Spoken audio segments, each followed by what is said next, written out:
DC public schools aren't broken. Arlington public schools aren't perfect. And if you're a family in DC trying to figure out whether the schools are worth making the move to Arlington, here's the honest comparison most agents won't give you straight. Hi, I'm Blake Davenport with the Davenport Group at TTR Sotheby's International Realty. We were the #1 team in Arlington by sales volume in 2025, and I've helped dozens of DC families make this exact move. Today, we're comparing Arlington schools to DC schools. And if you stick around to the end, I'll tell you one situation where I actually told my DC clients not to make the move. Most of the families that I work with from DC don't move because they hate where they live. They love DC. They love the row house, the Saturday morning walk to coffee, the neighborhood character. The school question is what finally pulls them out. And once they start asking it, the safety question and the kind of neighborhood they want their kids growing up in comes right behind that. I'm gonna walk you through both sides, the school comparison and the neighborhood comparison, and what this move actually costs. Most Arlington agents will not tell you this, but DC has public schools that rate well on greatschools.org. If you're zoned for an elementary school in Northwest or Capitol Hill that fits your family needs, you have an option that does not require moving. As real estate professionals, we don't rate schools ourselves. We point you to greatschools.org or niche.com and tell you to verify everything for your specific zoning. The issue that most DC families hit isn't that DC doesn't have good public schools. It's that the path to keeping your kid at a school that fits all the way through 12th grade is a multi-step, multi-application, and redecided every spring. Even the families who win the lottery start asking if there's a simpler path.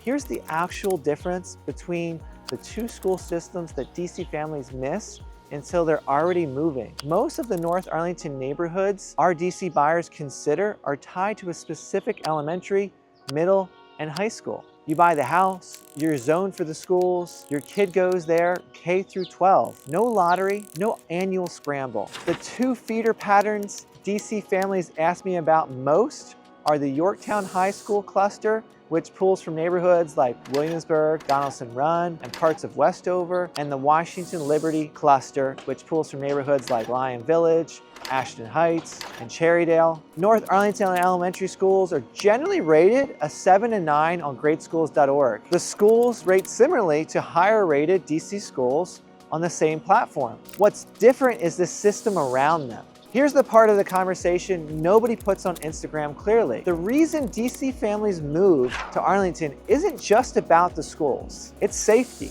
People talk about this one a lot, and they should, but how a neighborhood feels in terms of safety is something every family has to decide for themselves. So drive the streets, walk them, talk to the neighbors. The families I work with are usually looking for the kind of block where their kid can ride a bike to a friend's house 2 streets over without it being a whole logistical event. They want to know the neighbors. They want their kids to know the neighbors. They want the front yard, the pickup game in the cul-de-sac, the walking to the bus stop kind of childhood that a lot of them had themselves. What that looks like and what feels right for your kids is a call only you can make. Here's the part nobody talks about clearly.